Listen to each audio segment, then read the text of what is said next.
السلام علیکم. Today with شاہین سے میں حسین شاہین عبداللہ. ہمارا یہ تجزیاتی پروگرام ہے کراچی کا مقدمہ، اسی کا ایک حصہ ہے جو میں آپ سے شیئر کرنے جا رہا ہوں.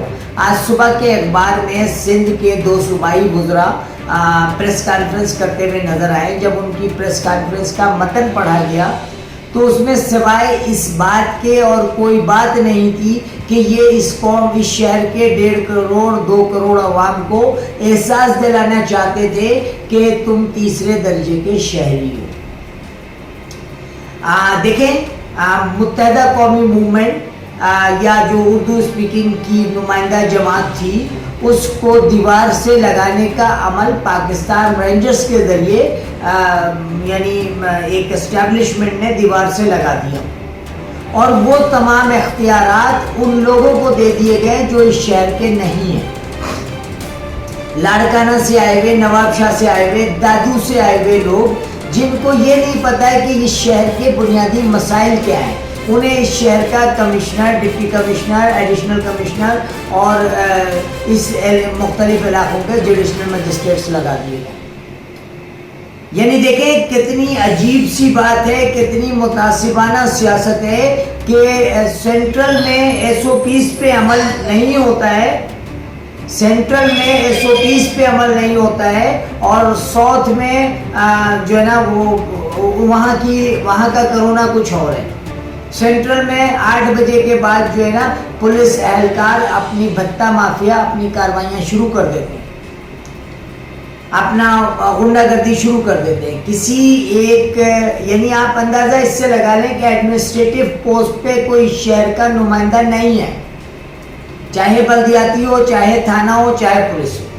اچھا، اس شہر کی جو سیاسی قیادت تھی اس کو رینجرز کے ذریعے دیوار سے لگانے کے عمل میں بھی پاکستان پیپلز پارٹی شامل تھی، یا وہ لوگ اس سیاسی قیادت کے، وہ لوگ جن کو قوم سے زیادہ، جن کو اردو بولنے والوں سے زیادہ اپنا اسٹیٹس پیارا تھا، وہ لوگ نمائندہ بن گئے. ان لوگوں نے نمائندہ بن کر کے اس قوم کو، اس اردو اسپیکنگ کمیونٹی کو دیوار سے لگا دیا. نتیجہ یہ ہوا کہ تیسرے درجے کا شہری بنا دیا گیا. دیکھیں، تعلیم کے دروازے ان پہ گزشتہ 4 5 6 سالوں سے بند ہیں، نوکریوں کے، ملازمتوں کے دروازے ان پہ بند ہیں. اب تو یہ صورتحال ہے کہ اس شہر میں کوئی بھی شخص آ کے کسی بھی قسم کی غنڈہ گردی کر سکتا ہے اور آپ اس کی شکایت نہیں کریں گے. اگر آپ اس کی شکایت کریں گے تو وہ جو یہاں کا ایک سسٹم ہے، اس نے کہا یہ اردو بھی بولتا ہے اور ہمارے مظالم کے خلاف لڑ بھی رہا ہے، تو اس پہ متحدہ کا چھاپ لگا کے، لندن کا چھاپ لگا کے رینجرز کے حوالے کر دو. اب یہ سیناریو بن چکا ہے. اسی لیے ناصر حسین شاہ صاحب فرماتے ہیں کہ اہلیان کراچی کو الطاف حسین کی سوچ بھی ختم کرنی پڑے گی. یعنی کتنا انہیں شرم نہیں آتی ہے یہ بولتے ہوئے، اور ان لوگوں کے بارے میں بولتے ہوئے جو اپنی اجداد کی بڑی بڑی جائیدادیں چھوڑ کر کے اس پاکستان کی محبت میں پاکستان آئے. یہ ہے وہ کراچی کا مقدمہ، یہ ہے وہ کراچی کا مسئلہ. یعنی دیکھیں، تھوڑا سا انسانی شعور میں یہ بات، کسی جس کی تعلیم کی ضرورت نہیں ہے، کسی نے ایک مکان بنانے کے لیے اپنی ساری جائیداد، اپنی خاندان، اپنے عزیز، اپنے اجداد کی قبریں، اپنے وراثتیں چھوڑ دیں، آ کر کے وہ اس ملک کو بناتا ہے، سنوارتا ہے. اس کے بچے اس ملک سے اتنی محبت کرتے ہیں، اور ایک آدمی جو رات کو سو رہا تھا، صبح اٹھا، نہ اسے کپڑے پہننے کی تمیز. اچھا، میں اس کا ایک آپ کو مثال دیتا ہوں، یا اس کی اپنے دلیل کی ایک وضاحت کرتا ہوں. دیکھیں، زیادہ نہیں، پاکستان کو بنے ہوئے 70 سال ہو چکا ہے. آپ 40 سال پرانی ناصر حسین شاہ کے خاندان کی ہسٹری لے لیں، آپ کو پتہ چل جائے گا کیا ہے.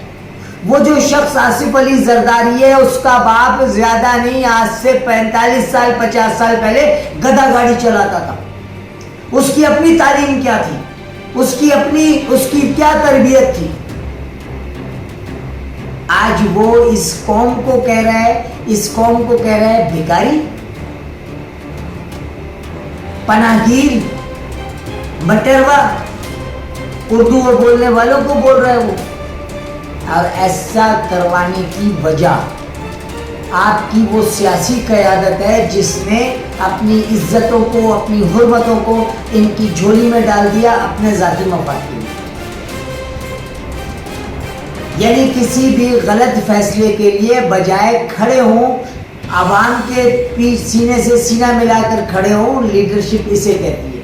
اسے نہیں کہتی ہے کہ اپنی جان بچا کے بھاگنے کے لیے آپ پورے کراچی اور حیدرآباد کو تنہا چھوڑ دو.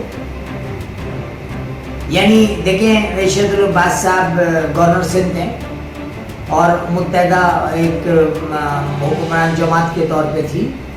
اس وقت نثار کھوڑو صاحب فون کرتے تھے، صحیح یہ میرے گاؤں کے 4 لوگ ہیں، ان کو گریڈ 17 پہ آپ کراچی یونیورسٹی میں اپائنٹ کرا دیں.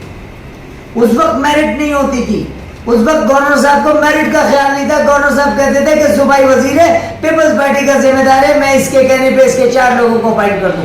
اپنے 4 میرٹ کے پوزیشن ہولڈر لوگوں کو چھوڑ کے انہوں نے اپائنٹ کرایا. تو نتیجہ کیا ہوا؟ اشرف العباد کی ذاتی مفاد کے لیے مناص القوم انہوں نے اردو بولنے والوں کے ساتھ زیادتی کی. اور جو آج اردو بولنے والوں کا حال ہو رہا ہے اس کی وجہ ان کی یہی حرکتیں تھیں. میں ایک بہت صاف سی بات کہتا ہوں بحیثیت اسکالر. دیکھیں تحریک اور تنظیم میں بڑا فرق ہوتا ہے. تحریک سوچ سمجھ مفادات تحفظات سے بالاتر ہوتی ہے. مہاجر قومی موومنٹ ایک تحریک تھی جس کو الطاف حسین نے، جس کا رہنما الطاف حسین تھا. ایک نظریہ دیا الطاف حسین نے، اور نظریہ دینے والا جب تک زندہ رہتا ہے یا نظریہ دینے والے کا نام اس نظریے سے منسوب رہتا ہے. جب یہ تحریک بنی، جب یہ تنظیم بن گئی، جب یہ سیاسی پارٹی بن گئی تو جوڑ توڑ مفادات تحفظات کا اس میں عمل دخل شامل ہوتا رہا. اور اسی مفادات اور تحفظات کے جوڑ توڑ میں اردو اسپیکنگ کمیونٹی دیوار سے لگا دی گئی.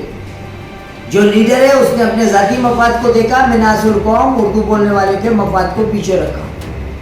اگر ارشد العباس صاحب نثار کھوڑو کے کہنے پہ 4 لوگوں کو نہیں لگاتے اور کہتے میرٹ ہے تو شاید اس قوم کو میرٹس میں تو کوئی نہیں جیت سکتا.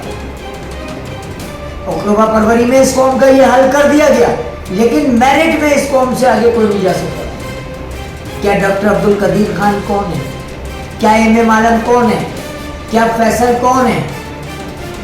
یہ وہ لوگ ہیں جنہوں نے، یعنی میں ایک بہت چھوٹی سی مثال دیتا ہوں کہ کیکر کے بیج سے کیکر ہی پیدا ہوتا ہے، کیکر کے بیج سے گلاب نہیں پیدا ہو سکتا ہے. یہ تعلیم یافتہ لوگ تھے، ان کی نسلوں میں ان کے اندر تہذیب تھی، تمدن تھا، اخلاق تھا. بس ان کا عالمیہ یہ تھا کہ چونکہ یہ ہندوستان کے مختلف صوبوں سے، مختلف جگہوں سے آئے تھے، یہ یونائٹ نہیں تھے، یہ اکٹھے نہیں تھے. اور جو لوگ یہ کہتے ہیں، یہ سمجھتے ہیں کہ الطاف حسین نے ایم کیو ایم بنائی، تو الطاف حسین نے ایم کیو ایم نہیں بنائی تھی. ایم کیو ایم اس وقت کی ضرورت نے بنائی تھی اور بنانے والا کوئی اور نہیں تھا، general Akhtar Abdur Rahman D G I. اگر اس وقت نہیں بنی ہوتی ایم کیو ایم تو سندھو دیش بن چکا ہوتا. سندھ کو 2 حصوں میں ڈیوائیڈ کرنے کے لیے ایم کیو ایم کو معروض وجود میں لایا گیا. اور بنانے والے عالمی اسٹیبلشمنٹ کے ہی لوگ تھے جنہوں نے دیکھیں اس سے پہلے 64 میں بھی اردو صوبہ محاذ چلا تھا، ان کو پذیرائی نہیں ملی. الطاف صاحب کو بے تحاشا پذیرائی ملی. کیوں؟ کیونکہ اسٹیبلشمنٹ چاہتی تھی کہ سندھ میں 2 قوتیں ہوں، ایک شہری ایک دیہی، ورنہ سندھ پنجاب کو بلیک میل کرے گا. اور آج 35 سال گزرنے کے بعد وہی عمل ہو رہا ہے. سندھ پنجاب کو بلیک میل کر رہا ہے، سندھ وفاق کو بلیک میل کر رہا ہے. ہم سب بھی اس میں کسی نہ کسی حد تک گناہ گار ہیں.